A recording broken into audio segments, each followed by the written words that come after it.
नमस्कार, मैं चित्रलेखा स्वागत करती हूँ आप सभी का अपनी आज की क्लास में।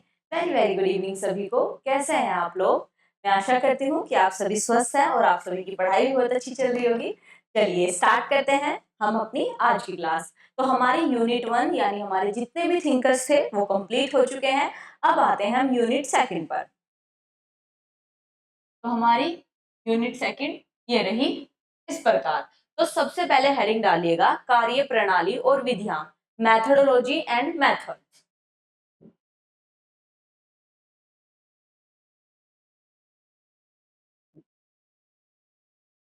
कार्य प्रणाली और विधियां।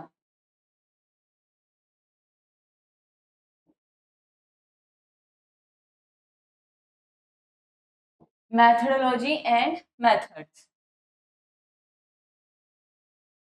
ठीक है, ये हेडिंग डालिए और इसमें लिखना प्रारंभ करिए। एक पेज का लिखना होगा। इसमें आपको डिफरेंस एक्चुअली यहाँ से पूछ लिया जाता है। कुछ पैराग्राफ जो है मैं स्किप करा दूंगी, कुछ चीजें हैं जो आपको लिखनी है, कुछ चीजें मैं अंडरलाइन कराऊंगी, वहां से प्रश्न बनेगा। ठीक है, बट पूरा कॉन्सेप्ट समझने के लिए हमें लिखना पड़ेगा। तो लिखिएगा। सबसे पहले सीधे शब्दों में कहें तो एक विधि अनुसंधान को संचालित करने और लागू करने का एक तरीका है, यानी मेथड की बात हो रही है। एक विधि अनुसंधान को संचालित करने और लागू करने का एक तरीका है, जबकि कार्य प्रणाली सभी अनुसंधानों के पीछे का विज्ञान और दर्शन है। जबकि कार्य प्रणाली सभी अनुसंधानों के पीछे का विज्ञान और दर्शन है। यहाँ पर देखो कहा गया है कि जो विधि है ना, विधि का मतलब होता है मेथड। मेथड जो है एक, इसे मानो मेथड और इसे मानो मैथडोलॉजी। मैथडोलॉजी मतलब कि जो विधि है वो समाहित है मैथडोलॉजी में। कोई भी रिसर्च अगर स्टार्ट करनी है हमें, कि भाई हमें सपोज करो महिलाओं के ऊपर हमें खोज करनी है कि ब्राह्मण समाज में महिलाओं की वर्तमान में क्या स्थिति है, मान लो हमें इस चीज पर रिसर्च करनी है। ठीक है, तो अगर हमें उस रिसर्च को स्टार्ट करना है तो हम किसी मेथड के जरिए रिसर्च को प्रारंभ करेंगे कि भाई हम कौन सा मेथड अपनाएं, कौन सी विधि अपनाएं खोज करने की, रिसर्च करने की। अनुसंधान को स्टार्ट करता है मेथड, जबकि पूरी थ्योरी कि भाई कौन कौन सी मेथड्स यूज होंगे, कौन कौन से हम टूल यूज करेंगे, किस क्षेत्र में जाकर हम महिलाओं का इंटरव्यू लेंगे, किस जाति की महिलाएं होंगी, जिसमें पूरा कॉन्सेप्ट आए, पूरी साइंस और फिलॉसफी आएगी उस रिसर्च से संबंधित, वो क्या होगी? कार्य प्रणाली होगी, मैथडोलॉजी होगी। मैथडोलॉजी होगी। यही बेसिक डिफरेंस है। यहां से मेथड और मैथडोलॉजी से प्रश्न बनता है। तो पहला वाला पॉइंट याद रखिएगा कि विज्ञान और दर्शन मैथडोलॉजी में, और रिसर्च स्टार्ट करने का कार्य विधि से यानी मेथड से। नेक्स्ट पॉइंट लिखना है इसमें, अनुसंधान करने के लिए किसी विशेष पद्धति को उचित ठहराने के लिए विधियों का उपयोग किया जाता है। अनुसंधान करने के लिए किसी विशेष पद्धति को उचित ठहराने के लिए विधियों का उपयोग किया जाता है। वे किसी भी शोध को आगे ले जाने के लिए शोध उपकरण है। वे किसी भी शोध को आगे ले जाने के लिए शोध उपकरण है। यानी शोध उपकरण मेथड्स में क्या आएगा कि भाई रिसर्च के जो टूल है ना, उपकरण जो है वो क्या है? विधियां हैं, कि किस विधि के माध्यम से हम अपनी रिसर्च को आगे बढ़ा रहे हैं। सेकंड पॉइंट में ये कहा गया है आपको। थर्ड, इसलिए जब कार्य प्रणाली रणनीति है तो विधियां उपकरण और प्रक्रियाएं हैं। इसलिए जब कार्य प्रणाली रणनीति है तो विधियां उपकरण और प्रक्रियाएं हैं, जिनका उपयोग डेटा एकत्र करने के लिए किया जाता है। जिनका उपयोग डेटा एकत्र करने के लिए किया जाता है। यह शोध प्रश्न का उत्तर देने में सहायता करता है। यह शोध प्रश्न का उत्तर देने में सहायता करता है। वे निष्कर्षों का विश्लेषण करने के लिए साक्ष्य इकट्ठा करने की तकनीक है। वे निष्कर्षों का विश्लेषण करने के लिए साक्ष्य इकट्ठा करने की तकनीक है, ताकि किसी भी शोध समस्या की समझ को बढ़ाने के लिए नया ज्ञान उत्पन्न किया जा सके। ताकि किसी भी शोध समस्या की समझ बढ़ाने के लिए नया ज्ञान उत्पन्न किया जा सके। ठीक है, इसमें कहा गया है कि जो मेथोडोलॉजी है वो एक रणनीति है, स्ट्रैटेजी है पूरी रिसर्च को डिजाइन करने की, जबकि जिन चीजों का, प्रक्रियाओं का, जिन टूल्स का, उपकरणों का हम उपयोग करेंगे वो मेथड है। ठीक है, ये बताया गया है। नेक्स्ट है कार्य प्रणाली और कुछ नहीं बल्कि अनुसंधान पद्धति है, यानी मेथोडोलॉजी और कुछ नहीं, अनुसंधान रिसर्च करने की एक पद्धति है। कार्य प्रणाली और कुछ नहीं बल्कि अनुसंधान पद्धति है, और इसमें वे प्रक्रियाएं शामिल हैं जो किसी विषय या शोध समस्या पर एकत्र किए गए डेटा के वर्गीकरण, जो किसी विषय या शोध समस्या पर एकत्र किए गए डेटा के वर्गीकरण, चयन, कार्यवाही और विश्लेषण में सहायता करती है। एकत्र किए गए डेटा के वर्गीकरण, चयन, कार्यवाही और विश्लेषण में सहायता करती है। ठीक है, तो ध्यान रखिएगा कि मेथोडोलॉजी और मेथड्स में क्या डिफरेंस है। बाकी का भी लिखा हुआ है बट उसमें इतना ध्यान नहीं देना, बस बेसिक यहीं से प्रश्न आ सकता है कि भाई इनमें बेसिक डिफरेंस क्या है। अच्छा, दो विधियां होती हैं, मेथड्स दो होते हैं, एक गुणात्मक होता है, एक मात्रात्मक होता है। तो नेक्स्ट हेडिंग डालेगा, पहले हम 2-3 पॉइंट लिखेंगे फिर टेबल बनाकर लिखेंगे। तो नेक्स्ट है गुणात्मक और मात्रात्मक विधियां। गुणात्मक और मात्रात्मक विधियां।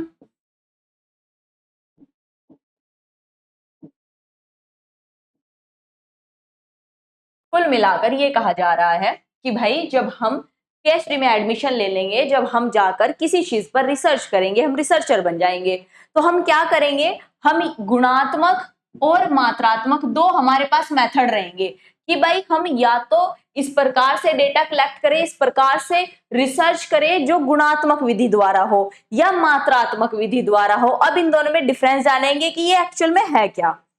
ठीक है, तो लिखिएगा, इसमें पहले एक पैराग्राफ लिखेंगे फिर टेबल बनाएंगे। लिखिएगा, जहां गुणात्मक विधियां वर्णात्मक खातों, जहां गुणात्मक विधियां वर्णात्मक यानी एक्सप्लेनेशन वाला वर्णात्मक खातों,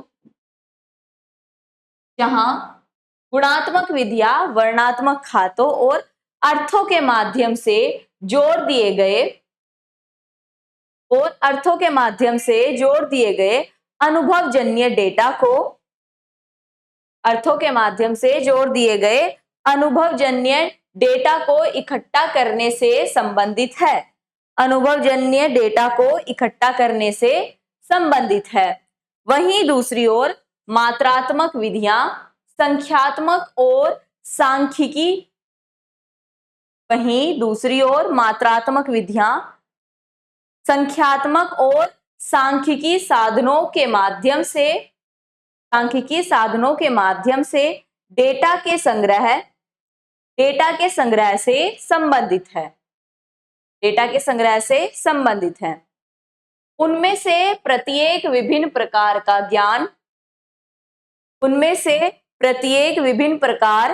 ज्ञान प्राप्त करने के लिए समान रूप से आवश्यक है। उनमें से प्रत्येक विभिन्न प्रकार का ज्ञान प्राप्त करने के लिए समान रूप से आवश्यक है।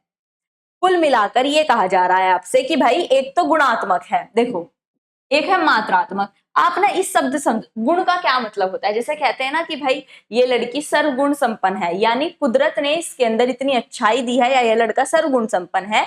जैसे राम भगवान को कहते हैं कि सर्वगुण संपन्न पुरुष, सीता माता सर्वगुण संपन्न पत्नी या महिला। तो उनके अंदर क्या था, उनके अंदर अच्छाई, ईमानदारी कूट कूट के भरी थी। क्या हम मेजर कर सकते हैं कि सीता माता के अंदर कितनी ईमानदारी थी, कितने सेंटीमीटर में थी, मीटर में थी, लीटर में थी, किलोग्राम में थी, मेजर कर सकते हैं? नहीं। जो चीजों को हम मात्रात्मक रूप में मेजर नहीं कर सकते लेकिन गुण हो उसे कहेंगे हम मात्रात्मक विधि। लेकिन जिन चीजों को हम मेजर कर सके कि भाई जैसे अगर हम जाएंगे, मैंने कहा भी हमें ब्राह्मण महिलाओं की अगर हमें रिसर्च करना है कि ब्राह्मण समाज में महिलाओं की क्या स्थिति है, अगर हम जाकर मेजर करेंगे, विधि अपनाएंगे कि भाई अगर हम किसी महिला का इंटरव्यू ले रहे हैं, हम पूछ रहे हैं कि भाई आप ये बताएं अपने पति से कितना झूठ बोलती है, वो कहती है मैं तो बोलती नहीं हूँ, क्या हम इसे लिख सकते हैं कि भाई वो ना 5% झूठ बोलती है, 10% झूठ बोलती है? नहीं मेजर कर सकते ना। ये क्या तरीका है? गुणात्मक विधि है। जबकि अगर हम उससे कहें कि ब्राह्मण महिलाओं की हाइट कितनी है, आपकी हाइट कितनी है, उन्होंने कहा 5-5, तो वो क्या है? मात्रात्मक विधि है। जिसे हम संख्या में माप सके मात्रात्मक विधि, जिसे हम गुणों में मापते हैं गुणात्मक विधि। यही मैंने आपको लिखवाया है कि भाई जो अनुभवजन्य डेटा यानी एक्सपीरियंस पर बेस्ड होगा वो क्या होगा? गुणात्मक। तो ध्यान रखिएगा, अनुभवजन्य, अनुभवजन्य, ये यहां से प्रश्न बनता है, ये शब्द ध्यान रखिएगा। अनुभवजन्य डेटा गुणात्मक, यानी जिसे संख्या के बेस पर मापा जा सके, सांख्य के आधार पर हो, उसे मात्रात्मक विधियां कहेंगे। ठीक है, चलिए अब ना एक टेबल बनाइए। टेबल बनानी है, एक तरफ लिखना है गुणात्मक और एक लिखना है मात्रात्मक। गुणात्मक, दूसरी तरफ लिखना है मात्रात्मक। ठीक है, ऐसे, और पॉइंट्स बनाकर लिखना है। पहला पॉइंट ऐसे, फिर इधर फर्स्ट पॉइंट। ठीक है, तो सबसे पहले क्वालिटेटिव यानी गुणात्मक वाले में लिखेगा पहला पॉइंट, मुख्य ध्यान अवधारणाओं की जांच करने और नए सिद्धांत तैयार करने पर है। नए में एक एक वर्ड लिख रही हूं बस, जो मेन वर्ड है लिखिएगा, जो मैं शब्द लिख रही हूं उसे अंडरलाइन कर लेना। मुख्य ध्यान अवधारणाओं की जांच करने और नए सिद्धांत तैयार करने पर है। अब लिखो क्वांटिटेटिव में लिखना, मुख्य ध्यान सिद्धांतों के परीक्षण पर है। मुख्य ध्यान सिद्धांतों के परीक्षण पर है, यानी यहां पर क्या है? नई थ्योरी बनाई जा रही है गुणात्मक विधि में। मात्रात्मक विधि में एक तरीके से अप्लाई की जा रही है, अप्लाइड रिसर्च है एक तरीके से। ठीक है, रिसर्च करने में, अप्लाइड करने में, परीक्षण करने में। सेकंड पॉइंट लिखिएगा, समीक्षा, वर्गीकरण एवं व्याख्या। समीक्षा, वर्गीकरण, समीक्षा कोमा वर्गीकरण एवं व्याख्या के माध्यम से मूल्यांकन किया गया, एवं व्याख्या के माध्यम से मूल्यांकन किया गया। नरवंश विज्ञान, इसका एग्जाम्पल है नरवंश विज्ञान, ऑब्जर्वेशन कोमा इंटरव्यू। देखो इसमें कहा गया है समीक्षा, वर्गीकरण एवं व्याख्या, तीन शब्द हैं, समीक्षा, वर्गीकरण, व्याख्या। समीक्षा, वर्गीकरण एवं व्याख्या के माध्यम से मूल्यांकन किया गया, मतलब एक तरीके से एनालिसिस करना चीजों का कि भाई इंटरव्यू के माध्यम से। अगर हम किसी का इंटरव्यू ले रहे हैं, हम ये तो नहीं कहेंगे कि भाई आप ये बताए आपने कितने % मेहनत करी कि जो आपका ना क्वालिफाई हो गया नेट जेआरएफ। हम ये पूछेंगे कि आपने कितने क्वेश्चंस अटेम्प्ट किए कि आपका क्वालिफाई हो गया नेट जेआरएफ। ये नहीं पूछेंगे कि कितने % मेहनत करी कि आपका क्वालिफाई हो गया नेट जेआरएफ। तो ये क्या है? गुणात्मक है। जब हम संख्याओं की बात करें मात्रात्मक है, जिसके में हम ऑब्जर्वेशन करके, ऑब्जर्व करके, जैसे हम कई बार सोचते हैं ना कि भाई समाज में ये चीजें ना, घटनाएं ऐसी हो रही है, हम दूर से खड़े होकर देख रहे हैं कि भाई इन दोनों की लड़ाई ना इसलिए बज रही है, पता है इन दोनों की लड़ाई क्यों हो रही है? भाई इसने उसको मारा, इसने उसको मारा। भाई तुझे कैसे पता? भाई मैं बहुत देर से खड़ा देख रहा, मैं ना ऑब्जर्व कर रहा, इनकी सारी चीजें, एक एक हरकतें ऑब्जर्व कर रहा हूं मैं इनकी।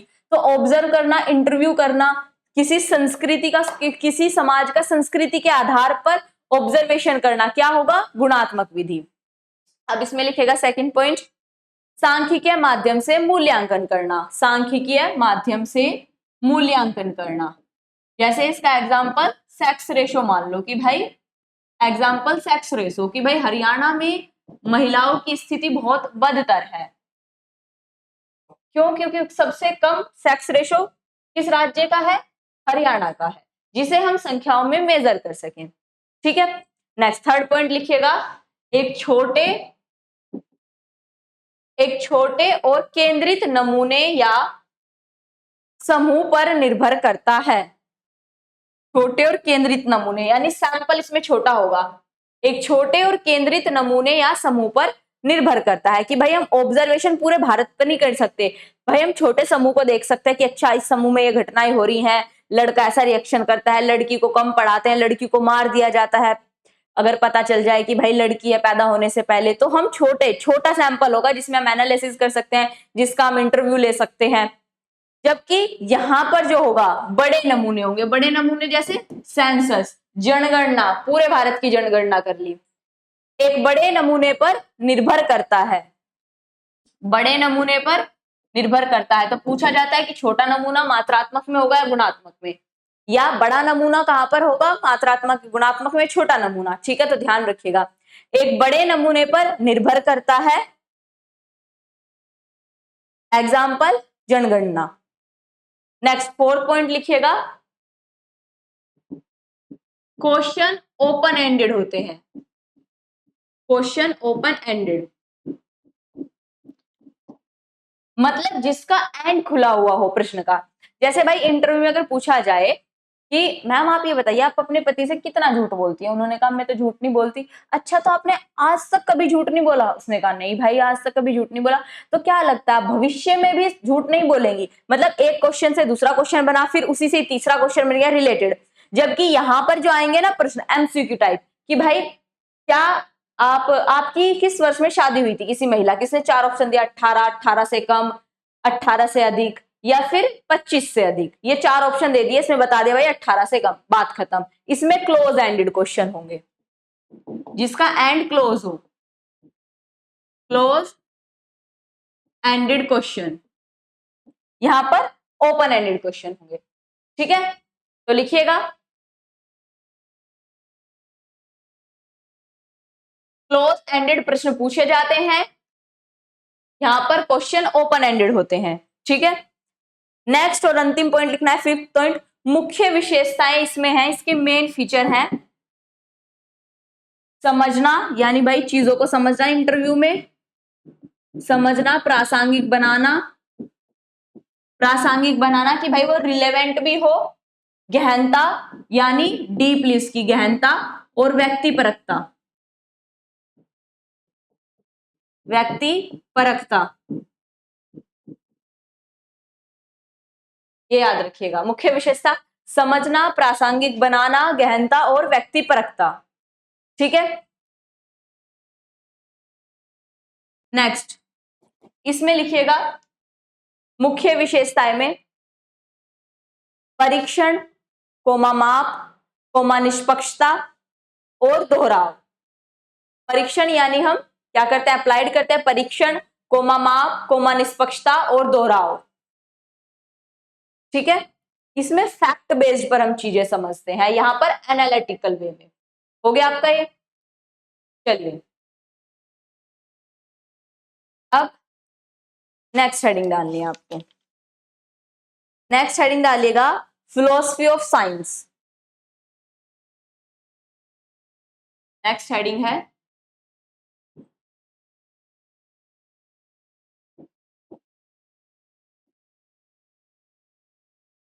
विज्ञान का दर्शन, फिलोसफी ऑफ साइंस।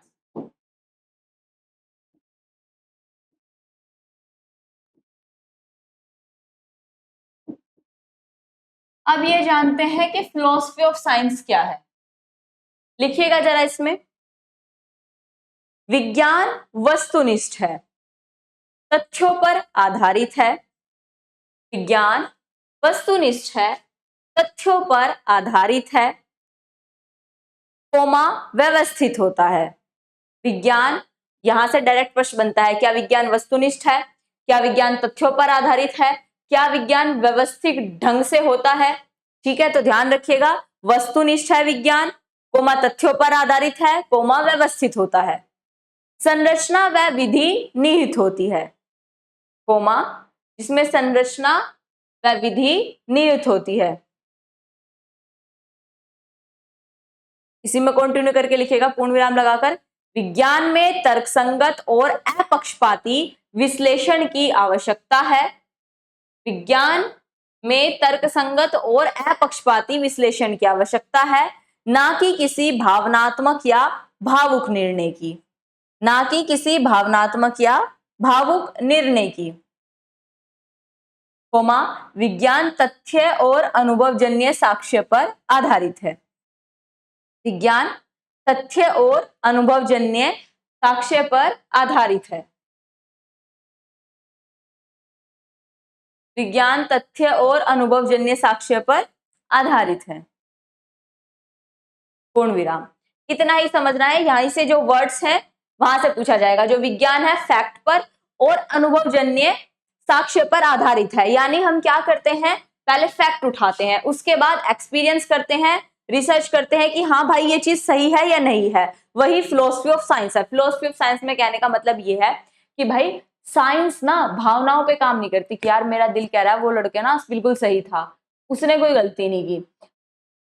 साइंस के अगर माध्यम से देखेंगे, नहीं भाई तुम अपनी भावनाओं को एक तरफ रखो, जो घटना हुई है वास्तव में इस बैल्कनी जो है इसमें आग किस तरीके से फैली। भाई उनके घर में सिलेंडर फट गया था, बोले भाई उस लड़के की तो कोई गलती नहीं, तो मासूम है। बोले नहीं भाई वो गैस को ना चलाकर छोड़ गया, बाद में सिगरेट पीने लगा, ब्लास्ट हो गया। तो एलपीजी में आग लगी, ठीक है, कैसे, सिगरेट से। तो ये क्या है, फैक्ट है, एलपीजी में आग लगी सिगरेट से। और ये कहना कि भाई वो लड़का कमजोर, उस लड़के की कोई गलती नहीं है, ऐसा कुछ नहीं है, तो साइंस कहेगी भाई ये अपनी भावनाएं ना एक तरफ रख, उस लड़के का एग्जाम्पल एक तरफ रख, मेन यहाँ फोकस कर, एलपीजी में आग लगी सिगरेट के कारण, इस पर रिसर्च करते हैं। भावनाएं क्या थी कि लड़का सिगरेट नहीं पीता था, लड़का मासूम था, ये सब एक तरफ है, ये सब बकवास है। फैक्ट पर बात करते हैं। फैक्ट ये हुआ लड़के ने गैस चलाई, भूल गया, बाद में सिगरेट पीने लगा, सिगरेट पीने से एलपीजी में आग लगी और ब्लास्ट हो गया बैल्कनी में, मतलब पूरा फ्लैट उड़ गया, ये फैक्ट है। अब इस पर रिसर्च करेंगे कि हाँ भाई उस लड़के को जो था अल्जाइमर नामक एक रोग था, जिसमें वो भूल जाता है चीजों को कि इसका कैसे इस्तेमाल करते हैं, तो वो गैस चलाकर भूल गया। ठीक है, कुल मिलाकर ये सिनेरियो बताया गया ये समझाने के लिए कि फिलोसफी ऑफ साइंस क्या है। समझ गए। अब नेक्स्ट हेडिंग लिखिएगा इसमें, सैंड्रा हार्डिंग। सैंड्रा हार्डिंग ने एक थिंकर हुए हैं, सैंड्रा हार्डिंग, ये थिंकर भी पूछ ले जाते हैं इसलिए लिखवा रही हूं। सैंड्रा हार्डिंग ने मजबूत निष्पक्षता का एक सिद्धांत दिया था, स्ट्रॉन्ग, मजबूत निष्पक्षता। निष्पक्षता का मतलब होता है कि भाई किसी एक पक्ष में झुकाव ना हो। अगर हम किसी चीज पर रिसर्च कर रहे हैं, सपोज करो हम अपनी जाति पर अध्ययन कर रहे हैं सब लोग, तो हम प्रयास करेंगे कि भाई हम ना अपनी जाति की अच्छी से अच्छी चीजें दिखाएं। तो यहाँ पर सैंड्रा हार्डिंग ने मजबूत निष्पक्षता का एक सिद्धांत दिया। इसमें कहने का मतलब, निष्पक्षता का मतलब ये होता है कि अगर हम किसी चीज पर रिसर्च कर रहे हैं तो हम बिल्कुल निष्पक्ष रहे, हम ये भूल जाए हम उस जाति से संबंधित है, जो चीज जैसी है उसे ऐसी ही दर्शाई जाए, तोड़ा मरोड़ा ना जाए कि नहीं भाई ये चीज तो हम ऐसा इसलिए करते हैं, ऐसा तो हम इसलिए करते हैं, ये चीज तो अच्छी है, थोड़ा ही गलत हो सकता है। हम 18 साल से कम लड़कियों की शादी तो इसलिए कर देते हैं क्योंकि घर परिवार अच्छा मिल जाता है, इतना बड़ा घर मिल जाता है, बाद में नहीं मिलेगा इतना बड़ा घर, तो इसलिए हम बच्चियों की छोटी उम्र में शादी कर देते हैं। तो उनका कहने का मतलब ये है सैंड्रा हार्डिंग का कि ये बकवास है, बिल्कुल बकवास है। तुम सिर्फ लड़कियों पर कंट्रोल करना चाहते हो, तुम नहीं चाहते कि वो मानसिक रूप से विकसित हो, इसलिए तुम ये कर रहे हो, क्योंकि पितृसत्तात्मक समाज है।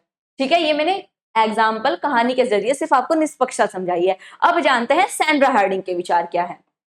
लिखिएगा इसमें, उन्होंने बताया जो वैज्ञानिक जांच के लिए अधिक विधि और समावेशी दृष्टिकोण की वकालत करती हैं।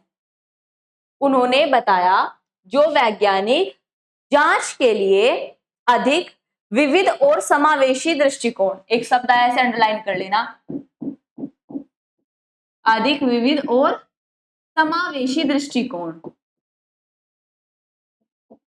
और समावेशी दृष्टिकोण की वकालत करती हैं, मजबूत निष्पक्षता नारीवादी दृष्टिकोण सिद्धांत की अंतर्दृष्टि पर आधारित है।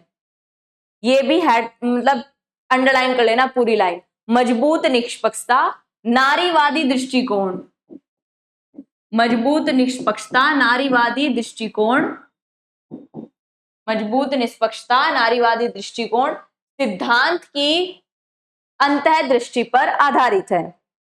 सिद्धांत की अंतर्दृष्टि पर आधारित है, जो तर्क देती है कि अधीनस्थ समूहों के दृष्टिकोण से उत्पन्न ज्ञान, जो तर्क देती है कि अधीनस्थ समूहों के दृष्टिकोण से उत्पन्न ज्ञान सत्ता के पदों पर बैठे लोगों के विचारों, उत्पन्न ज्ञान सत्ता के पदों पर बैठे लोगों के विचारों या दृष्टिकोण को समझने के लिए बढ़ती प्रेरणा के कारण, दृष्टिकोण को समझने के लिए बढ़ती प्रेरणा के कारण मजबूत निष्पक्षता प्रदान कर सकता है, मजबूत निष्पक्षता प्रदान कर सकता है। ठीक है, मैं एक बार पूरा पढ़ रही हूं, ध्यान से सुनिएगा। उन्होंने बताया जो वैज्ञानिक जांच के लिए विविध और समावेशी दृष्टिकोण की वकालत करती है कि भाई मजबूत निष्पक्षता का मतलब है कि भाई विविध की अलग अलग एक्सपेक्ट उठाए जाए कि भाई अगर हम महिलाओं पर रिसर्च कर रहे हैं ना, ब्राह्मण महिलाओं पर, तो सिर्फ ये ना देखा जाए उनकी घर में स्थिति क्या है, उन बच्चों को भी जोड़ा जाए जो भी 18 वर्ष से कम है, उन महिलाओं को भी जोड़ा जाए जो 18 वर्ष से अधिक है, और उन महिलाओं को भी जोड़ा जाए जो नौकरी करके रिटायर हो चुकी है। यानी विविध पक्ष और समावेशी, कि भाई फिर उनको ना इंटरलिंक किया जाए कि अच्छा भाई हमने देखा जो परिवार में जिसमें ब्राह्मण में बच्चे कम थे उनकी लड़कियां ज्यादा पढ़ी, क्योंकि क्या था भाई बच्चे कम थे तो कम बच्चे थे तो उन पर ज्यादा फोकस किया, पेरेंट्स ने उन्हें कामयाब करने का प्रयास किया।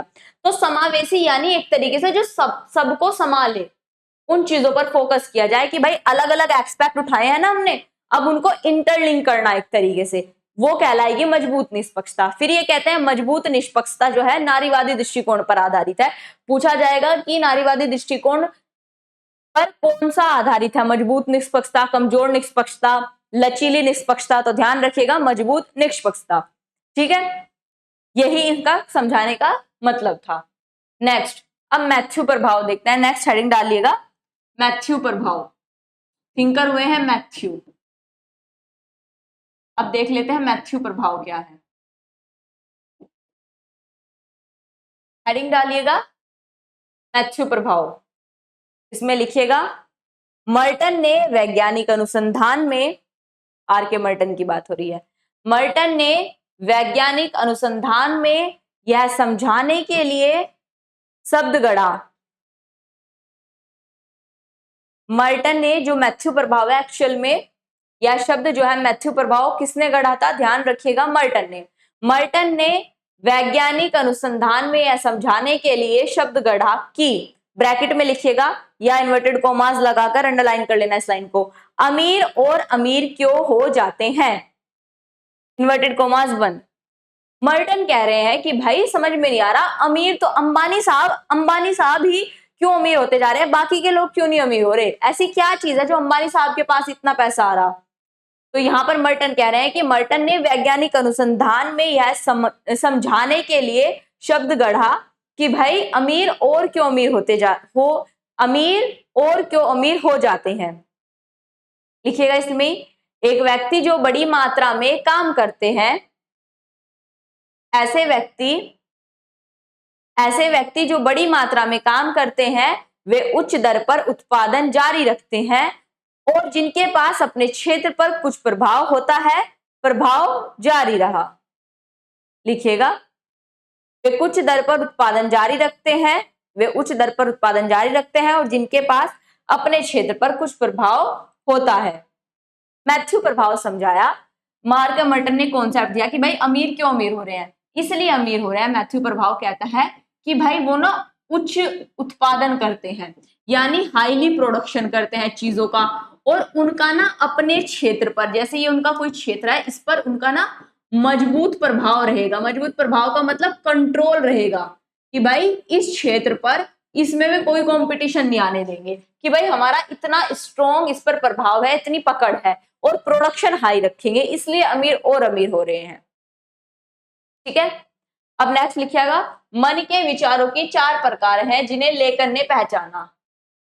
मन के विचार, आइडियल्स की बात हो रही है, आइडियल्स ऑफ माइंड। ठीक है, मन के विचारों के 4 प्रकार है जिन्हें वेकन ने पहचाना। 4 प्रकार, मन के विचारों के 4 प्रकार है जिन्हें वेकन ने पहचाना। वेकन ना 4 प्रकार के विचार बता रहे हैं मन के, ये याद रखिएगा। पूछा जाता है वेकन ने कितने प्रकार के मन के विचारों को बताया, कौन कौन से, उन्हें लिख लीजिए। पहला जनजाति के विचार, जनजाति के विचार। दूसरा निजी विचार। तीसरा विपणन के विचार, विपणन के विचार। चौथा अभिनय का विचार। जनजाति विचार, निजी विचार, विपणन विचार और अभिनय का विचार। देखो जनजाति विचार, जनजाति हमारी क्या होती है, बहुत पिछड़ी हुई रहती है, तो रूढ़िवादिता। तो जनजाति विचार कैसे होंगे, रूढ़िवादी विचार होंगे। निजी विचार, निजी विचार का मतलब होता है ideals of Dan. Ideal of Dan ना दोनों तरीके के हो सकते हैं निजी विचार। भाई कोई कोई बच्चा तो बहुत ज्यादा मोटिवेट होता है कि भाई मैं तो ये भी कर दूंगा, मैं तो वो भी कर दूंगा। कोई कोई बच्चा बहुत ज्यादा डिमोटिवेट होता है कि यार मुझसे तो ये भी नहीं होगा, वो भी नहीं होगा। तो आशावादी और निराशावादी दोनों होते हैं निजी विचार। तीसरा विपणन, आइडियल्स ऑफ मार्केट। इसमें कह रहे हैं कि समाज में ना जो भाषा है, उस अलग अलग क्षेत्र में अलग अलग प्रकार की भाषाएं हैं। तो कई बार जब हम दूसरे व्यक्ति से इंटरेक्शन करते हैं तो भाषा ना कंफ्यूजन पैदा कर देती है कि समझ नहीं आता कि ये कहने वाला, सामने वाला कहना क्या चाह रहा है। तो वो क्या होंगे, विपणन के विचार, यानी मार्केट, आइडियल्स ऑफ मार्केट के। अभिनय के विचार, अभिनय का मतलब है हिंदू है तो हिंदू फिलोसफी को फॉलो करना। मतलब अभिनय का मतलब एक तरीके से इसमें कहा गया है ideals of theatre. Ideals of theatre mainly कहा गया है धर्मों के लिए कि भाई अगर आप हिंदू हैं तो हिंदू विचारों को फॉलो करें, इस्लाम है तो इस्लामिक विचारों को फॉलो करें, ये बताया गया है इसमें। ठीक है, ये 4 प्रकार के एक तरीके से बताया, वेकन ने पहचाना, मन के विचार बताए इन्होंने। ठीक है, नेक्स्ट आधुनिक विज्ञान के लोकाचार, ethos of modern science. Heading डालिएगा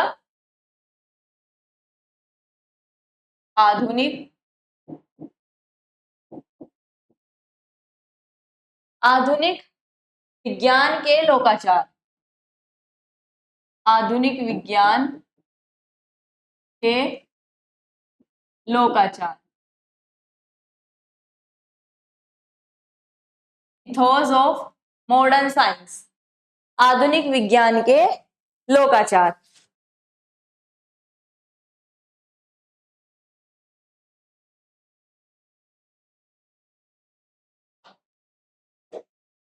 लिखिएगा आधुनिक विज्ञान के लोकाचार।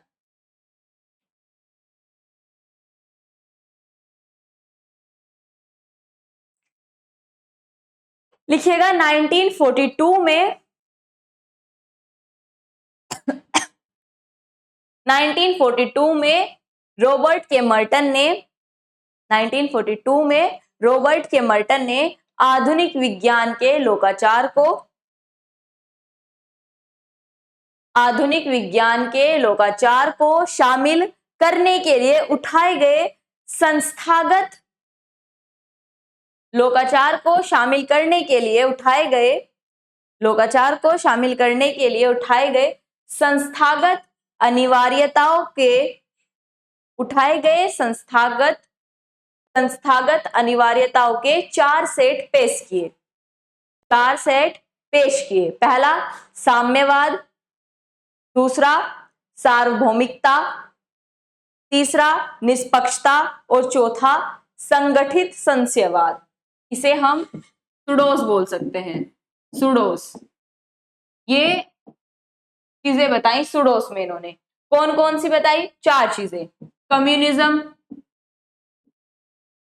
दूसरा यूनिवर्सलिज्म, तीसरा जो बताया मैंने लिखवाया आपको क्या, निष्पक्षता, डिसइंटरेस्टेडनेस, और ओएस का मतलब है ऑर्गेनाइज्ड स्पेक्टिमिज्म। ऑर्गेनाइज्ड स्पेक्टिमिज्म मतलब भाई सबसे पहले आधुनिक विज्ञान के लोकाचार का मतलब यह है कि मॉडर्न साइंस जो है उसका एथिक्स कहता है कि अगर हम कोई कॉन्सेप्ट, कोई रिसर्च कर रहे हैं तो वो क्या हो, साम्यवाद हो।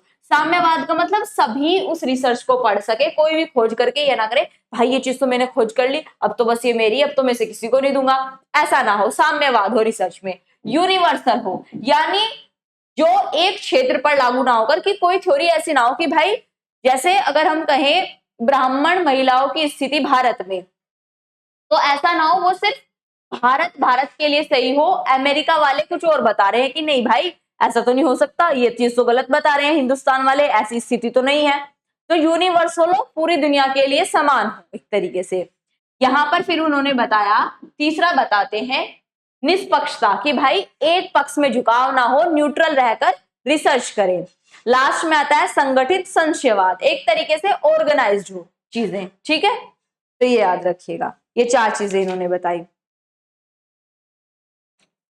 नेक्स्ट अब हेडिंग डालनी है, सामाजिक विज्ञान में वैज्ञानिक पद्धति और ज्ञान मीमांसा। ये बड़ी हेडिंग है, फिर छोटी हेडिंग डलेगी, लिखिएगा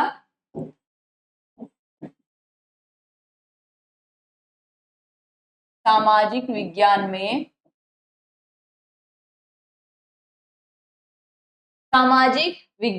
वैज्ञानिक पद्धति और सामाजिक विज्ञान में वैज्ञानिक पद्धति और सामाजिक विज्ञान में वैज्ञानिक पद्धति और ज्ञान मीमांसा। ज्ञान मीमांसा को इंग्लिश में बोलता है एपिस्टेमोलॉजी, ज्ञान मीमांसा। इंग्लिश में लिखिएगा scientific method and epistemology in social science. Epistemology,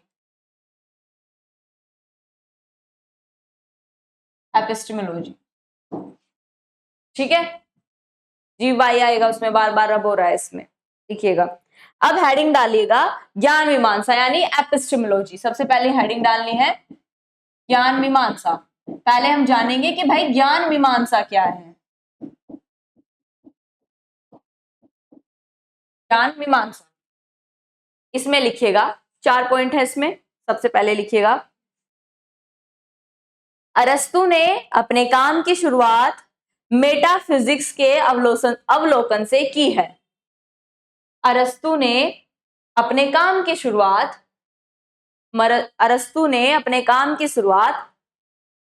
metaphysics के अवलोकन से की है।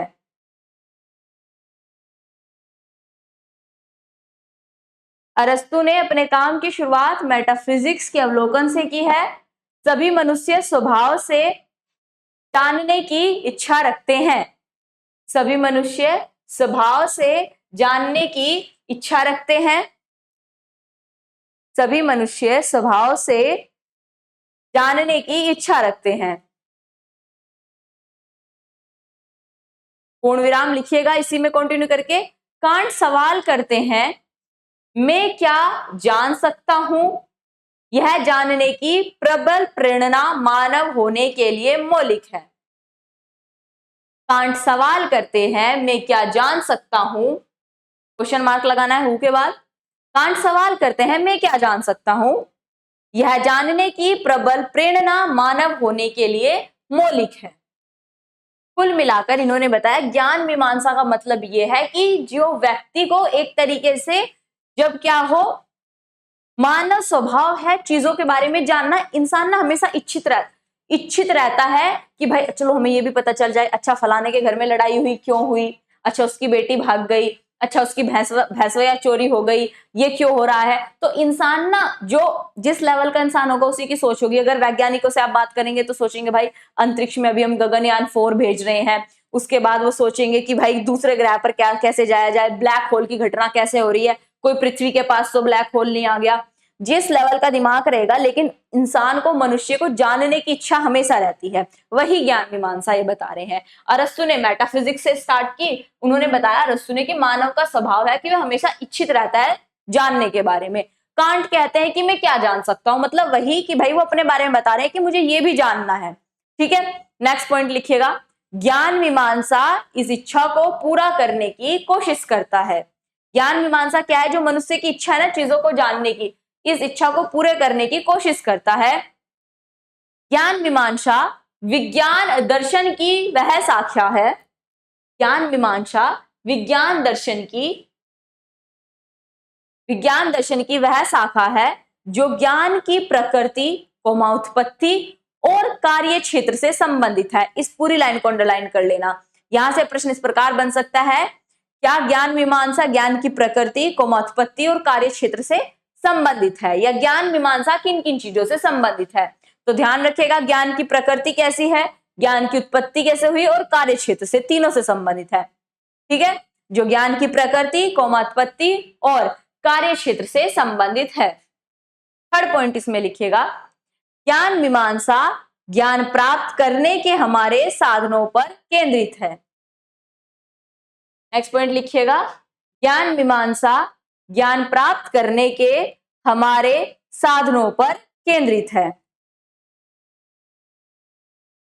ज्ञान मीमांसा ज्ञान प्राप्त करने के हमारे साधनों पर केंद्रित है और हम सच्चाई और झूठ के बीच अंतर कैसे कर सकते हैं, और हम सच्चाई और झूठ के बीच अंतर कैसे कर सकते हैं। भाई ज्ञान मीमांसा में ये बोध कराती है, जो हमारी इच्छाएं है ना कि भाई ये चीज पता चल जाए, वो चीज पता चल जाए, तो ज्ञान मीमांसा ये तो हमारी फीलिंग्स तो फुलफिल करेगी कि अच्छा तुम ये भी जान लो वो भी जान लो, साथ के साथ हमें ये भी गाइड करेगी कि क्या चीज सच है और क्या झूठ है। ये ज्ञान मीमांसा एपिस्टेमोलॉजी होगा। नेक्स्ट लिखिएगा, इसी में लास्ट पॉइंट है, ज्ञान मीमांसा शब्द स्टॉकिश दार्शनिक, स्टॉकिश दार्शनिक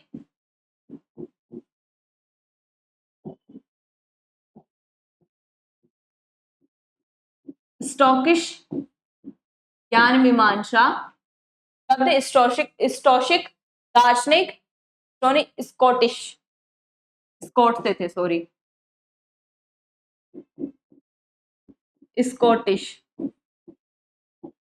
स्कॉटिश दार्शनिक James Frederick Ferrier, James Frederick Ferrier, Scottish दार्शनिक है जेम्स फेडरिक फेरियर द्वारा गढ़ा गया था, यानी इनके द्वारा यह शब्द दिया गया। जेम्स फेडरिक फेरियर ने शब्द दिया था एपिस्टेमोलॉजी। यह ग्रीक शब्द एपिस्ट,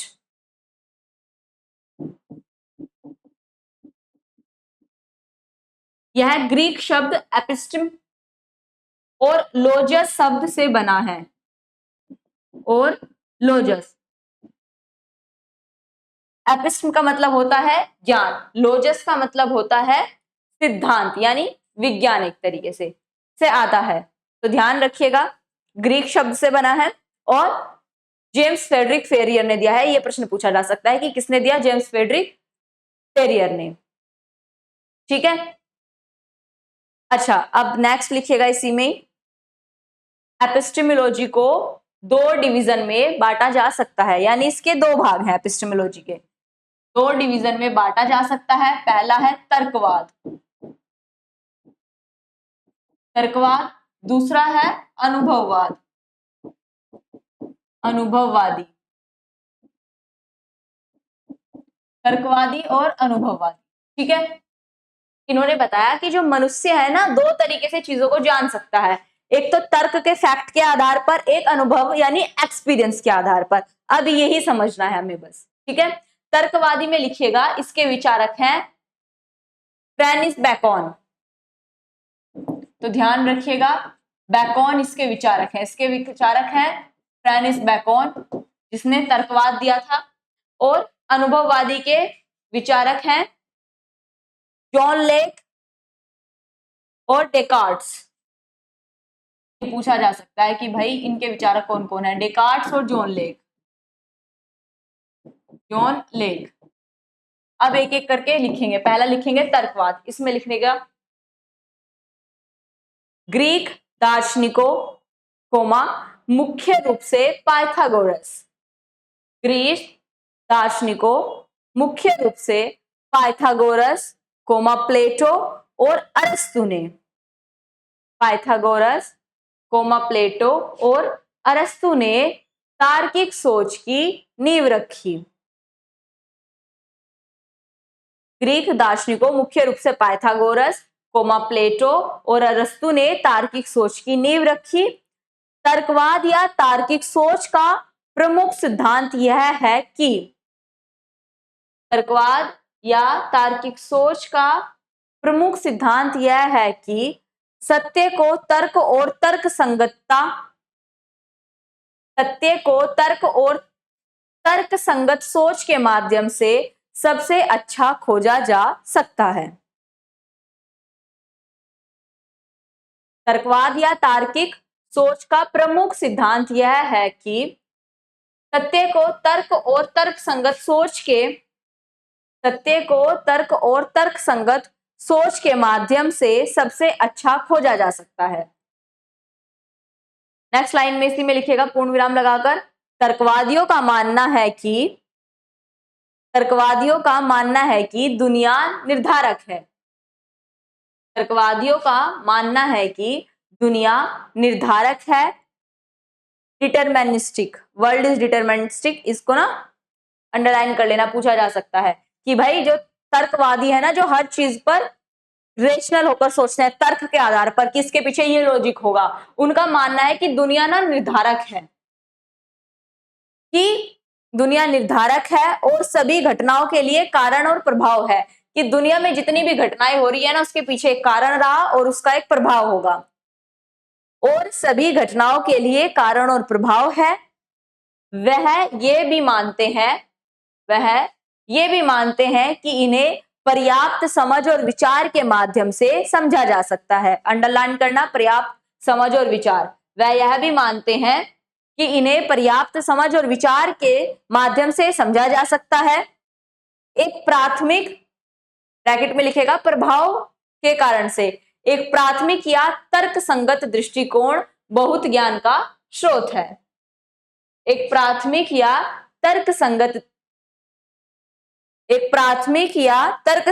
अंतर्दृष्टि बहुत ज्ञान का स्रोत है। एक प्राथमिक या तर्क संगत अंतर्दृष्टि बहुत ज्ञान का स्रोत है।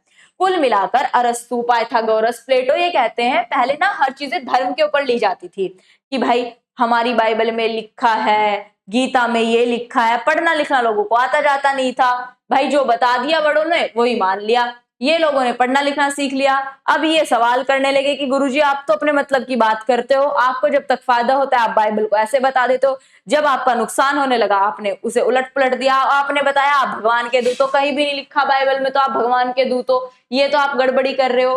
तो इन्होंने ना चीजों को बताया कि भाई दुनिया में ना चीजें, कोई भी घटना होती है उसका एक कारण होता है, फिर प्रभाव होता है। कि भाई जो ये पोप पादरी थे, ये धर्म को इतना इसलिए उच्च मान रहे थे, इसलिए चीजों को बता रहे थे ताकि इनकी सत्ता कायम रहे, ताकि ये राज कर सके। ठीक है, तो ये चीजें बताई तर्कवादियों ने। नेक्स्ट हेडिंग डालिएगा अनुभववादी। सेकंड ये है अनुभववादी में लिखिएगा अनुभववाद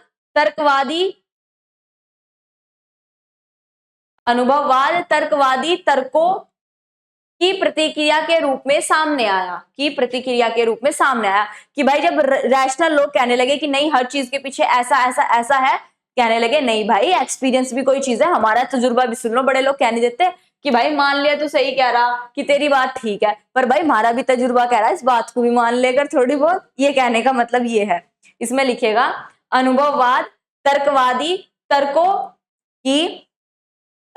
तर्कों की प्रतिक्रिया के रूप में सामने आया और ब्रिटिश समाज को बदलने वाली घटनाओं ने जिस तरह से प्रभावित किया, ब्रिटिश समाज को बदलने वाली घटनाओं ने जिस तरह से प्रभावित किया, वह एंग्लैक्सन्स के सामाजिक यथार्थ को जिस तरह से प्रभावित करता है, वह एंग्लैक्सन्स के सामाजिक यथार्थ को जिस तरह से प्रभावित करता है। नेक्स्ट लिखिएगा इसी में पूर्ण विराम लगाकर, इन घटनाओं में पहली अंग्रेजी नागरिक युद्ध था। इन घटनाओं में से पहला अंग्रेजी नागरिक युद्ध था जिसमें राजतंत्र और सामंतवाद को चुनौती दी गई। दूसरा व्यक्तिगत अधिकारों और सभी मनुष्यों के बीच समानता को बढ़ती मांग थी। दूसरा व्यक्तिगत अधिकारों और सभी मनुष्य के बीच समानता की बढ़ती मांग थी। दूसरा व्यक्तिगत अधिकारों और सभी मनुष्य के बीच समानता की बढ़ती मांग थी।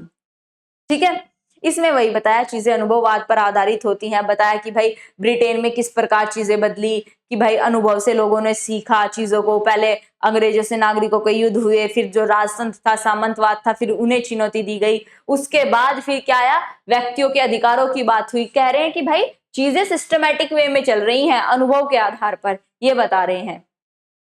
नोट करके लिखिएगा। इमैनुअल कांट ने तो इमैनुअल कांट न तो तर्कवादी हैं न अनुभववादी, उन्होंने आइडियलिज्म आदर्शवाद को बताया। तो ध्यान रखिएगा, इमैनुअल कांट ने कहा कि ना तो भाई तर्क के आधार पर चीजें हैं, ना अनुभव के आधार पर, आदर्श के आधार पर चीजें हैं। इमैनुअल कांट न तो तर्कवादी हैं न अनुभववादी, उन्होंने आइडियलिज्म को बताया कि आदर्शवाद क्या है। ठीक है, चलिए, तो आज की क्लास हमारी यहीं तक थी। यूनिट सेकंड हमारी शायद 2 या 3 क्लास और लगेंगे, हमारी यूनिट सेकंड भी कंप्लीट हो जाएगी। मिलते हैं नेक्स्ट क्लास में, तब तक के लिए धन्यवाद। इसको बार बार रिवीजन करना, चीजों को समझना, कॉन्सेप्ट समझना और प्रैक्टिस सेट करना। ठीक है, चलिए, धन्यवाद।